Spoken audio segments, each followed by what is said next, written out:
Salut à tous et bienvenue sur l'Outillerie. Donc aujourd'hui, une spéciale motoculture comme vous nous l'avez demandé, donc c'est la première que l'on va faire. Étant donné que nous, l'Outillerie, comme vous savez bien, on est sur l'outillage d'occasion, la motoculture, une tronçonneuse, un taille-haie, c'est un outil. Alors, on va pas tout de suite mettre les mains directement dans la mécanique. Ce que l'on souhaitait faire pour commencer, vous qui nous regardez, qui aimez bien justement mettre les mains dans le moteur pour pouvoir le réparer, on souhaitait voir avec vous parler un petit peu de notre passion motoculture et vous donner quelques petites astuces quand vous souhaitez acheter directement une machine d'occasion. Pour commencer, il y a plein de marques diverses et variées, on va pas toutes les énumérer, mais par contre ce qu'on va vous conseiller c'est de partir sur une marque pro. Pourquoi une marque pro? C'est que déjà d'une, quand on part sur de l'occasion, pourquoi se priver de prendre, je vais pas dire une merde, mais pourquoi se priver de prendre de pas prendre une marque pro étant donné qu'on va tomber sur un prix qui va être plus économique. Et surtout que le but c'est que la machine elle nous dure très très longtemps. En termes de marque, moi je vais vous en citer 3, il y en a plein d'autres. Premièrement, le top 1 pour nous, c'est Stihl. Vous verrez un petit peu partout dans notre atelier motoculture qu'on a de la Stihl partout. Encore une fois, je suis pas marié avec Stihl. Il ne me paye pas d'ailleurs, si vous avez quelque chose à me donner, n'hésitez pas, nous on n'a rien dans les poches donc allez-y.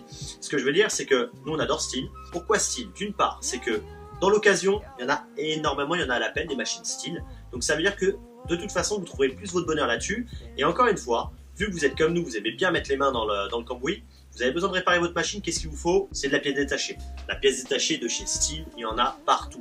Donc ça veut dire que le but, c'est pas d'aller chez un vendeur qui va vous vendre une pièce, une fortune, c'est de trouver une machine cassée, une petite pièce par-ci par-là, et de pouvoir la réparer facilement, et surtout avec très peu de moyens, je veux dire plutôt économiques.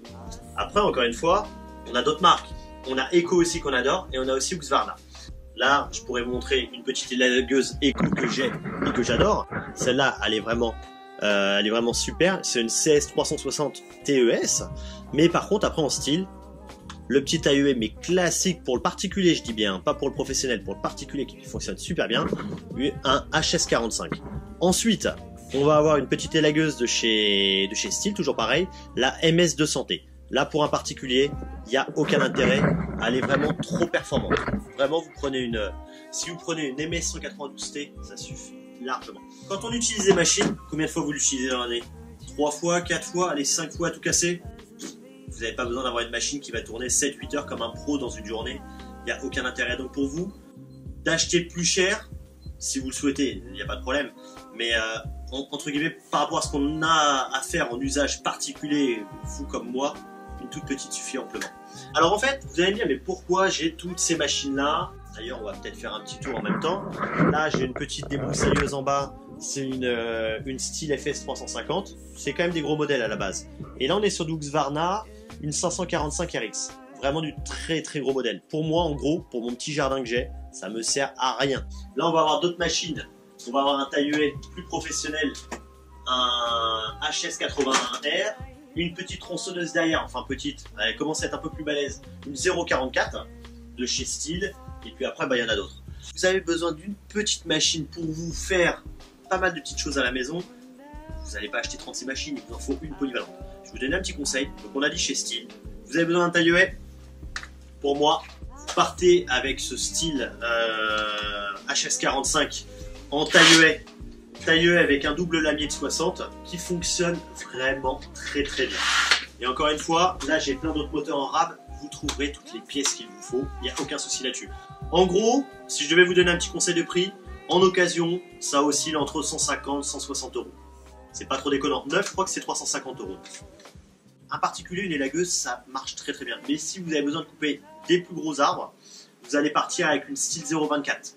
La Stihl 024, c'est vraiment une machine polyvalente et avec un lamier, avec un guide de 40, vous allez pouvoir faire tout ce que vous souhaitez avec. Je voulais vous parler aussi des débroussailleuses. Moi, je vous ai montré mes débroussailleuses qui sont relativement grosses. Si je dois vous donner un conseil, une Stihl FS 120, vous avez toutes les petites destros qui sont marquées au-dessus. Une FS 120 ou une FS 200, c'est largement suffisant. Et avec ce type de machine-là, débroussailleuse, taille-haie, une petite tronçonneuse, vous avez vraiment tout ce qu'il vous faut pour pouvoir faire votre jardin, couper vos arbres fruitiers, faire ce que vous voulez. Je vous dis toujours des anciens modèles, parce qu'il y a des nouveaux modèles qui sont sortis.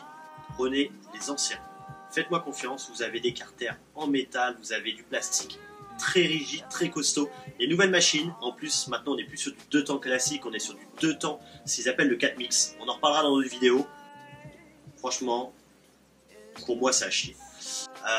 Et puis quand il faut mettre ses mains là-dedans, c'est un peu plus galère, c'est plus chiant. Donc non, oubliez, partez avec un 2 temps classique de chez Stihl, les anciens modèles. Il y a des machines qui ont 20 ans, hein, je vous assure, à vous durer une vie. Donc allez-y, suivez mon conseil, vous n'aurez pas de problème. Si toutefois vous avez un souci, vous me la ramenez, je vous la répare. Non, ça on va couper parce que sinon je vais en avoir pas réparé. Je plaisante.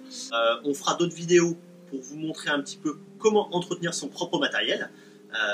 Donc de chez Stihl, de chez Eco ou même d'autres marques. Hein. Si vous avez, n'hésitez pas à nous envoyer vos demandes. On vous montrera comment entretenir son matériel. Entretenir ne veut pas dire hop, je l'envoie directement chez le réparateur. C'est pas notre but. L'entretien, c'est quoi? Déjà la base. On verra plus tard. C'est quand vous utilisez votre machine, qu'est-ce qu'on met dedans, quel dosage on met, quelle essence, quelle huile, tout ça. Ça, on va le voir dans une prochaine vidéo parce que c'est super important. Et il y aura d'autres vidéos par la même occasion. Comment on fait quand une machine ne démarre pas? Qu'est-ce qu'elle a? Quels sont les symptômes? Et ben on va voir ça ensemble. On va essayer de faire le petit docteur de motoculture. On va essayer de se débrouiller par nous-mêmes. Parce que d'un côté, c'est notre façon de faire. On va pas voir le réparateur, on se démerde nous-mêmes. Donc j'espère que cette petite vidéo vous a plu. C'est vrai qu'on n'a pas montré énormément de choses aujourd'hui. C'était plus pour faire une première vidéo d'intro. Et par la même occasion, par la suite, on mettra les mains dedans. Vous inquiétez pas, il y en a d'autres qui vont arriver. Bah écoutez, si ça vous a plu, un petit pouce bleu, un petit commentaire j'aime, un petit commentaire tout ce que vous voulez. Et suivez-nous, allez-y, suivez-nous. Je vous dis à bientôt sur l'Outillerie, puis merci, à bientôt.